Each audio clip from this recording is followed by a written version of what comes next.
We're the only faculty in Ontario that combines traditional liberal arts with professional studies. Here, you can combine any number of programs as double majors or majors and minors. Interested in philosophy and administrative studies? You can do that here. Nowhere else in the GTA can you find a more diverse and inclusive faculty. LANPS's culture is varied and vibrant. Our students are engaged in important equity work and community engagement. The opportunities for academic and personal growth are unmatched at LANPS. As an international student, I have found a home among my peers. I've taken part in clubs, research projects, and important outreach activities. LANPS has many opportunities for internships and work placements to help enhance your in-class learning. I've been working as McLaughlin College's Peer Mentor Network Coordinator, and it's preparing me for what comes after graduation.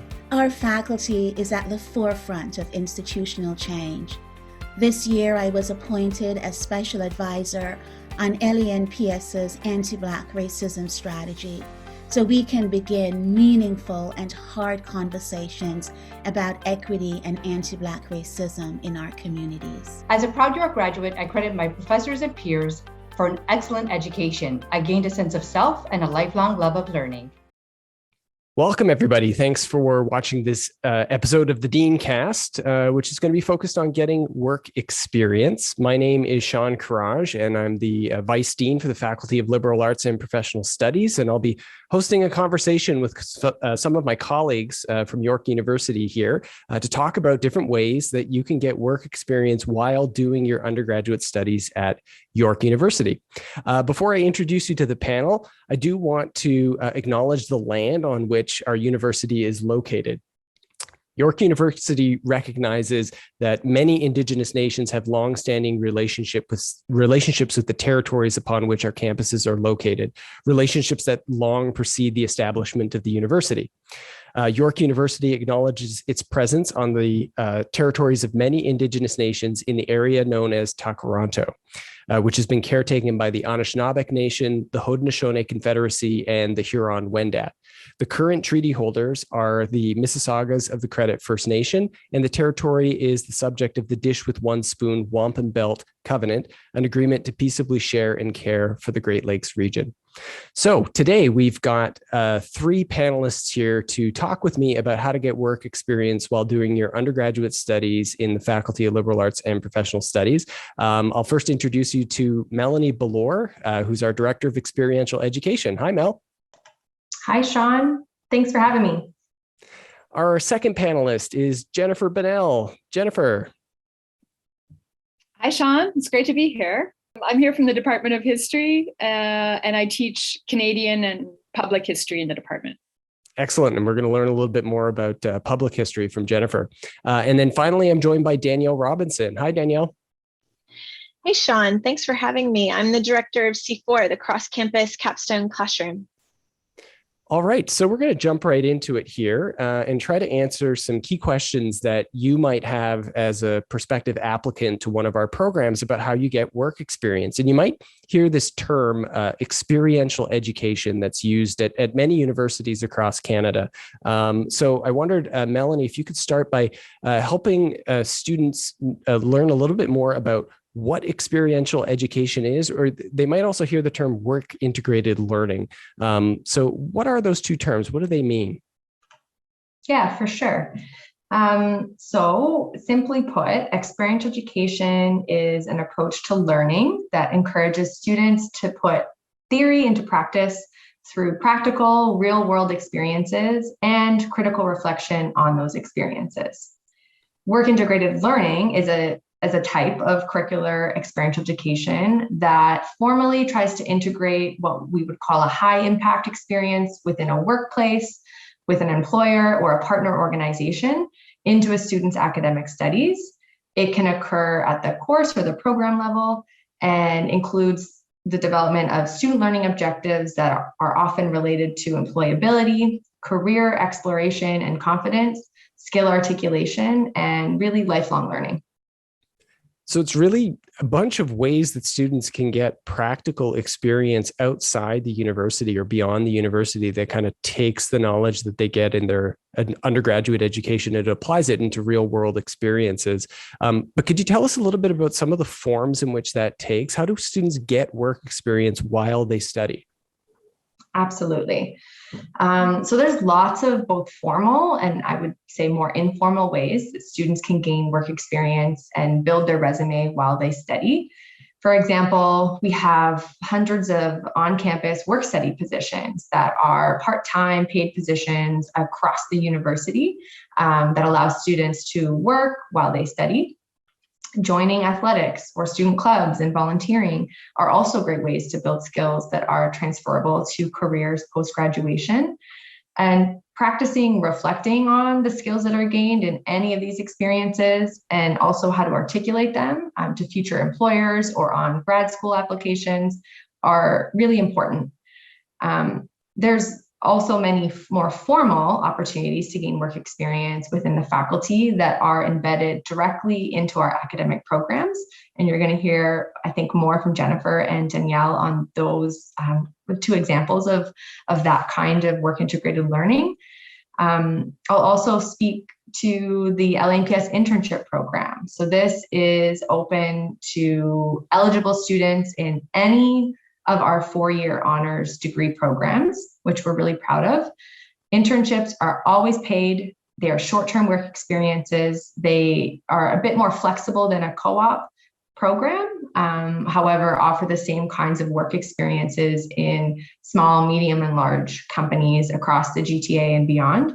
So these work experiences can be either 4, 8, 12, or 16 months in length. And students can create different combinations, whatever works best for your kind of academic schedule.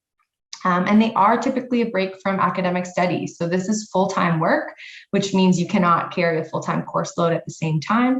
But the trade-off is you get paid and you get to graduate with some work experience and a connection to the companies that you're working with.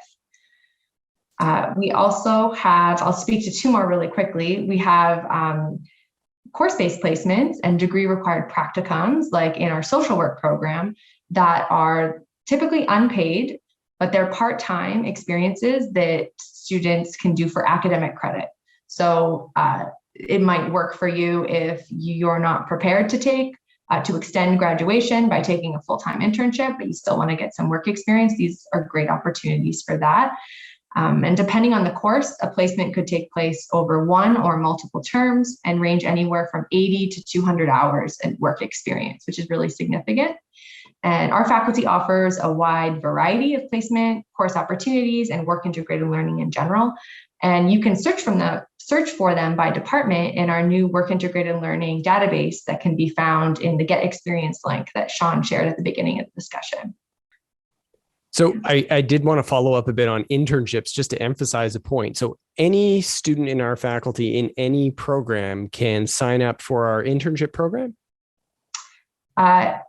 Correct, any eligible student. So if you go in the Get Experience link, it'll also show a link to eligibility requirements. So it's generally, students need to be in good academic standing.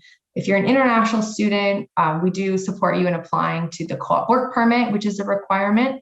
And then depending on the academic program that you're in, there could be a few required courses that you need to do before you apply. So it's really important that you plan early. Although students in 3rd year, or typically when you complete 54 credits, that's when you would enroll in the program. Mm-hmm. So coming into your 1st year, it's not something you need to worry about right away, but it's great to check out what those requirements are early and to plan for that later on so that you don't miss out.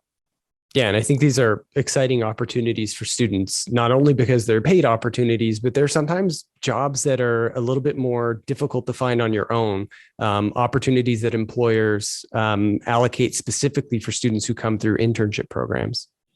That's a great point. And that's something that I wish that all students knew going in, is sometimes internship positions are different from new grad positions. So even though we see students who might hesitate to take that break from academic study, you might not see that opportunity again. So it's really great way to get your foot in the door into companies like RBC and Bombardier, IBM, the Ontario Public Service. They run really robust internship and co-op programs that students really need to be part of our program to take advantage of.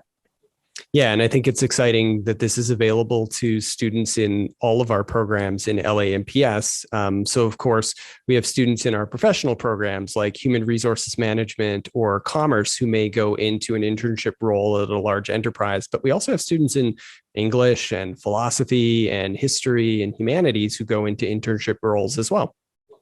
Totally. And this is where we're really encouraging students in the liberal arts to put themselves out there, to understand and to think about their transferable skills that they might build in course placement and or project-based capstones that I know Danielle's going to talk about too, and to really understand there's a role for liberal arts students across all industries, and often these internship type positions, they're entry-level positions, right? And if you can articulate how your transferable skills cross over, it could lead to really interesting careers that you might not have expected.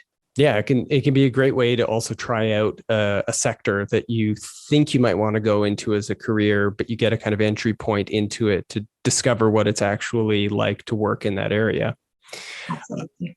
Of course, internships are one way that students can get work experience. So is work study. And you mentioned course-based placements. Now, Jennifer, this is kind of your area of expertise. You teach in the Department of History, and you teach a course called History 4840, Public History, which is one of our course-based placement courses.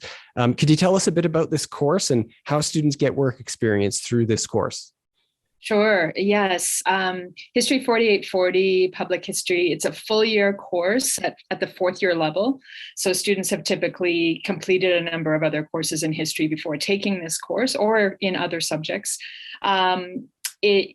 Essentially, the course is divided into two components. The first half, the fall term, we spend discussing concepts, theories, and readings in public history. So public history being that practice of history outside of the university. So how history is both packaged and understood in museums, in archives, in documentary film, and other kinds of settings. And the fall term is also spent building skills. So everything from conducting an oral history interview to designing a podcast to doing archival research and the kinds of skills that historians use in their practice, but are also increasingly sought after in public history types of professions, whether that's archives and libraries, or like I've said, museums, heritage institutions, and things like that. Students then take those skills that they've had a chance to, get their feet wet with in the fall term and take those with them into 12-week placements in the winter term. So over the space of 3 months, students contribute 10 hours a week to a placement experience. This is a course-based placement, so these are unpaid placements. But there's a wide range of opportunities for students to choose from in the public history sector broadly. So we have placements in museums, archives, heritage institutions across the Greater Toronto area, where students, again, get the opportunity to work on projects that are designed for this course in consultation with those curators, for them to apply those skills and really get their first work experience in the field of public history. Yeah, I think this is a really exciting course. It defines almost exactly what we've been talking about here in terms of taking knowledge that you build up in the classroom into the field. And the course is structured exactly that way. You do a term in the classroom, building skills and knowledge, and then applying them as you go out into a number of different organizations around the GTA. I guess an important distinction here, as you said, that these are unpaid placements, but they're placements that are connected to a course. So students are getting credit while they're getting work experience. So that's a bit of a difference between the internship program and a course placement. So you don't have to pause your study when you do a course placement. You're actually getting credit towards your degree and progressing with your degree as you're doing a course like public history. I wondered if you could give us some examples of places where your students have ended up in terms of where they go. What are these museums and archives, and what are the kinds of things that they do? Yeah, I'd be happy to. We've really been expanding the number of placements year in, year out as this course has been offered. I'll give you a sampling of some of the placements we have, but currently we have upwards of 40 placements for students in any given year. So there's just a lot of selection. Places like Black Creek Pioneer Village, which is right in the backyard of York. So a quick walk for students if you're coming to campus. The Archives of Ontario is also located on the York campus. So we have placements with the archives every year. The Hockey Hall of Fame is a popular placement with my students every year, and you get, the opportunity to work really hands-on on some of the exhibit content and digital content that the Hall of Fame is developing. Markham Museum is another one of our flagship placement sites. They offer just an exceptional experience for students every year, learning all aspects of, what it is to work in a museum, from collections development to education and outreach work with seniors and students in the community, to, working with artifacts. And, Black Creek Pioneer Village, some of the recent projects there are similar to Markham Museum in, developing some research to better contextualize their 19th century medical instrument collection. So those are some of the neat placements we have. We've also expanded over the last year to include some virtual placements further afield. So some recent sites include the Canadian War Museum and the Pier 21 Museum of Immigration in Halifax are just recently taking students to offer virtual placement experiences. So while most of our placements are in person, we do now have a few virtual options for students who prefer that route. That's awesome. And I remember in years past, some of the students have actually participated in the creation of exhibits at some of the museums, done some of the background research for the development of new exhibits. So they're sort of right at the interface of working with the public in the field as professionals in training in public history.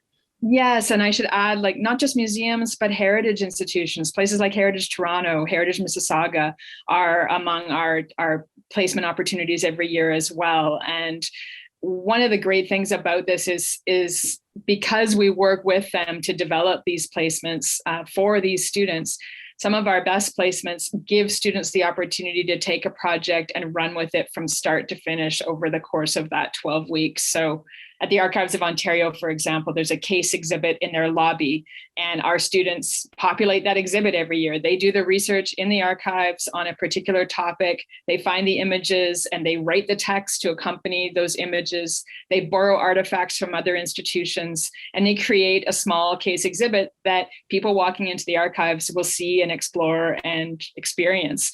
So I think they're the kinds of projects that students tend to be very proud of, whether they're contributing to a larger initiative or developing something all on their own. Yeah, I mean, in some ways, no matter what students are doing in these placements, the work is not just theoretical. It really has an effect on the organizations that they're connected to. And in many cases, they're connecting very directly with the public, which I think is really exciting for students who are coming through public history. But that isn't the only way you can get work experience through a course. York also offers a kind of unique experience that Danielle is here to share a little bit more information about. Danielle, can you tell us about C4 and what a capstone course is? Absolutely. So, Sean, C4 is the cross-campus capstone classroom. It's a new initiative at York. We started in 2019. Now I had to count the C's. So what C4 does that makes it unique is that it's a classroom.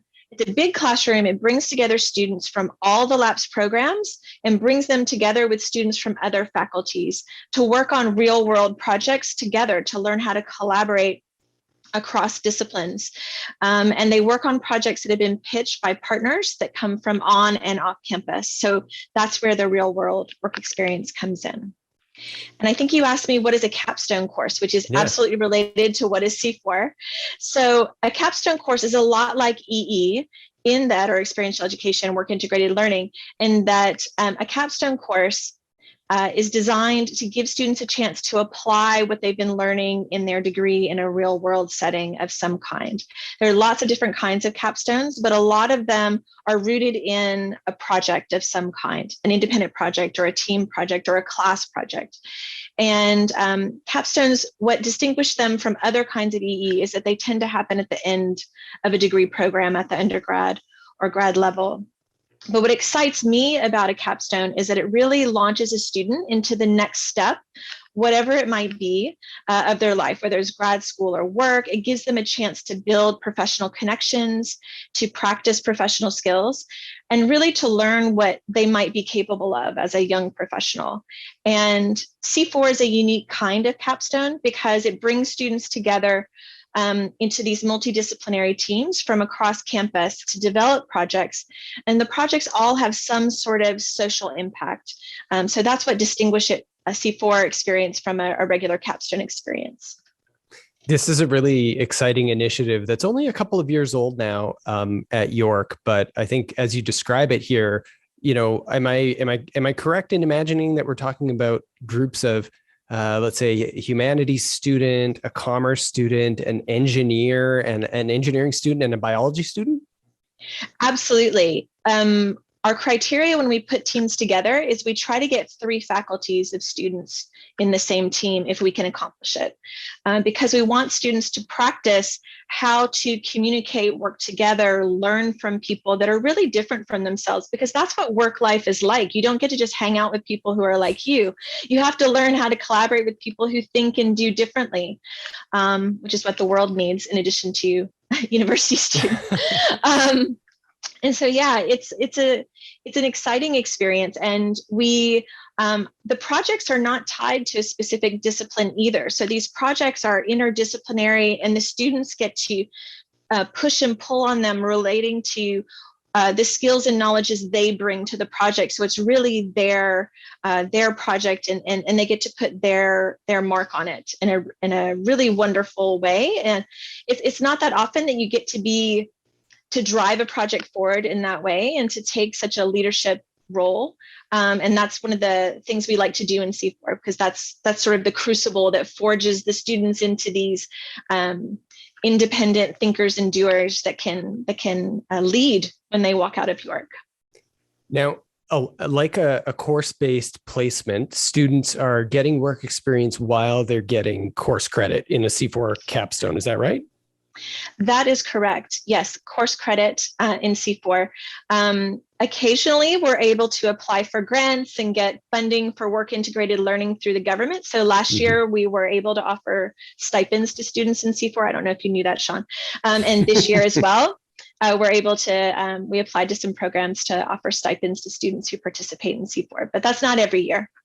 So it's a little bit of a different kind of work experience, I think, than a course-based placement. So students aren't actually leaving and going into a workplace, but they're working in teams within their classes. But you describe these projects as being projects with employer partners. Could you tell us a bit about who some of those partners are?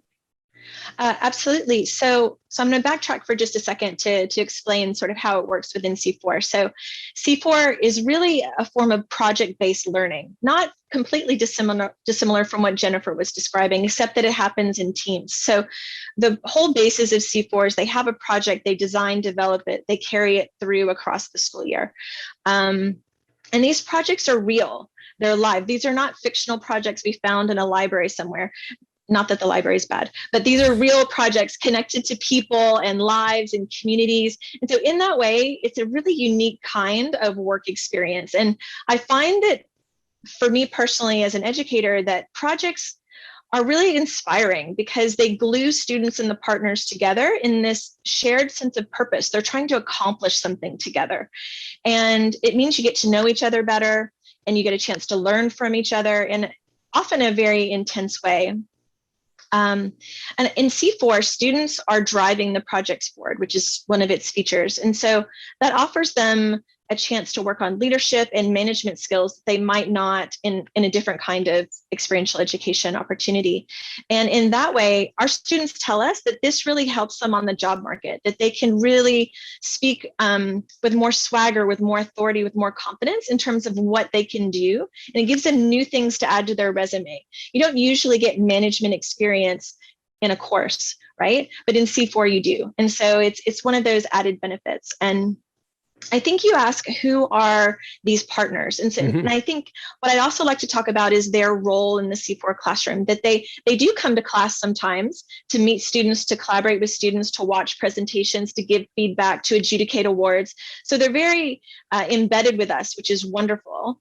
And we've had, I think, over 50 different partners now, and they're from the nonprofit, for-profit sector. They're on campus and off.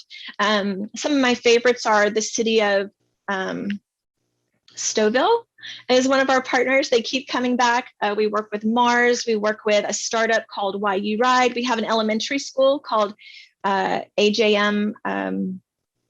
I can't think of the whole name of it right now. We just call it AJM, an elementary school that keeps working with us on these projects. But yes, the students stay in the classroom. The partners come to us. They meet with the partners virtually, or at least under COVID, they meet with the partners virtually. Pre-COVID, they did have meetings with partners on occasion in the workspace, but not under the current conditions.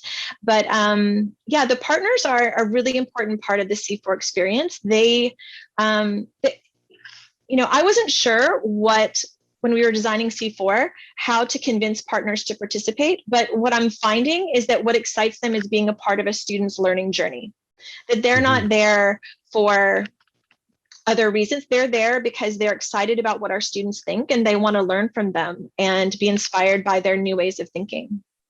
Yeah, it's a pretty diverse range of experiences that students can get from the C4 program, both private sector, public sector, not-for-profit, for-profit. All of them, of course, are kind of problem oriented, right? So it's a really unique experience, I think, for students who are interested in getting work experience, but in a kind of different way. And I love the focus on team-based projects. And I've spoken to my own students about this, that when you're in a workplace, you're very rarely just alone working on a project. You're more often going to be collaborating with multiple different people, and very rarely will you just be working with other people who have your skill set.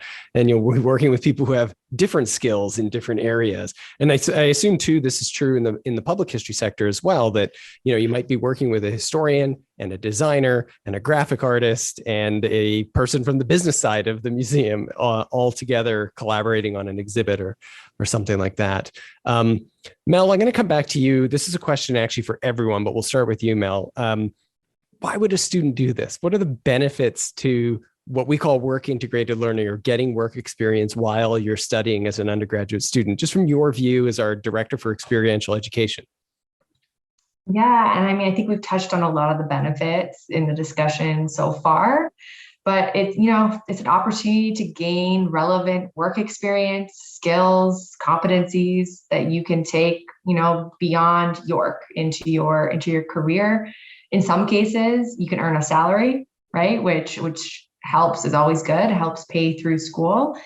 It's a great chance to test drive a career. And as a graduate from a CULT program myself, I can tell you I learned more about what I didn't want to do in my work terms in some cases than what I did want. So because these are, short-term, relatively safe opportunities for you to test the waters, you'll learn so much about, and you'll challenge those assumptions about what you think you want to do when you graduate. And that's probably one of the most valuable. And, it's a chance for you to build your professional network, whether it is in a formal internship program or working with partners through course placements or capstones. That's your professional network. You make a good impression. Those are people who can write you reference letters, who can pass your name on to other organizations who might have a job for you when you graduate. It's very invaluable to grow that network. And I think as Jennifer and Danielle have said, I think it allows you to dive deeper into your academic discipline too, right? In a way you can understand the relevance of what you're learning by its reflection back from the world, which I think is really cool. And Jennifer, from your view as a history professor, what do you think, your students get out of these hands-on experiences? How does it shape their learning? Well, I think, like I said, they really get the opportunity to apply those skills, not only that they've learned in the fall term in my course, but that they've picked up over the course of their degrees. Things like, research skills, communication skills, all of these are all of a sudden put to the test in a placement situation where they're producing a product for a public audience. And so they get that real hands-on experience, like Melanie's saying as well, to, have a dry run at what that feels like, to doing actual research that's not just for an essay in a course, but is going to inform content that you're developing for, a real live audience out there somewhere. So I think students really, one of the things that they always learn is just how much they have to really compress those messages. And so we write long essays for history classes, but when you're communicating to broader audiences, the bandwidth that you have to work with, the text space that you have to work with is much smaller. So, having the opportunity to learn on the job, to refine those communication skills and get guidance and feedback from experienced professionals in the field is just enormously valuable. I think also that experience in some of our best placements of taking a project from start to finish and thinking through all of the various components of a project. And then you really get to see your education in focus. Oh, I've been learning primary source research in this class. Oh, I've been thinking about secondary sources and the context of history in this other class, but all of that comes together in some of these public history placement assignments. So I think it's a way to see, wow, my history degree was really valuable. Here I am putting it to work, right? I think there's that. I would also echo what Melanie was saying in terms of building your network. This is your first foot in the door. And if public history careers are something that you're interested in, what better way to start than to be spending 12 weeks in one of those institutions, working closely with a curator or a director or a senior archivist, for example. And not only that, but with a team of professionals that are giving you feedback on your work. If you make that good impression, some of my students have gone on to be hired for the summer term at some of these placement sites, or have, a few of them have received permanent positions in the field through those placement experiences. So it might also be the point where you think, what am I going to do next? And pursuing graduate work in that field is something a lot of my students end up doing as well. So it opens doorways and helps you test out future directions. And Danielle, you've shared some of your views on the benefits for the students in C4. I wonder if you could talk a little bit, from your perspective as a professor. You teach in our excellent dance program at York, but you also are the director of the C4 program. From your view, what benefits do you think students get just from getting some work experience while they study? I think I know that there's a lot of value around practicing your skills and building new skills. I'd say in my heart as a professor, I love the personal professional growth that you see in students who come through these programs, that they've looked at a project and seen it through, right? So they've got courage, they've got confidence, they know how to be adaptable, they're resilient, because you know what, these projects don't go well ever. There's always ups and downs with any project, right? And so they learn that this is what life is like and that they can do it. And I think that that's incredible. It gives them such confidence going out in the world. And I think that in C4's case, I would say that in addition to learning about yourself and what you might be capable of and love to do and don't love to do, I think you also learn how to work with others that are really different from you and how to work with them productively. And I think that this leads to better projects, more interesting, more innovative, creative projects. It also leads to better people. And so I think that we're in a way fostering a skill that's really important for citizenship as well. So mean, and I do care about the skills, obviously, the teamwork, the collaboration, the project management. I know that that's why students are really drawn to this, that they want to practice their skills and they want to build new skills. But it's that getting to know yourself, getting to know others, and getting to know the world, that for me, that's why I get up every day and work on this. And that's what drives it forward. So I hope that this video has provided you with a little bit of insight about what kind of opportunities there are for undergraduate students in the Faculty of Liberal Arts and Professional Studies at York University to get work experience while you study. And you could probably get a sense from our panel today that they're pretty excited about presenting these opportunities to students. So whether you're thinking about going into a program in history, or you're thinking about going into sociology or criminology, there are plenty of opportunities in our faculty for you to start to test out what your career ambitions might be, get a little bit of experience, build your networks and skills as you proceed through your undergraduate education. If you are looking to get more questions answered, you can email us at goyork@yorku.ca, where we can answer questions about getting work experience, as well as the admissions process for our programs. You can follow our faculty on Twitter and Instagram at YorkULAPS.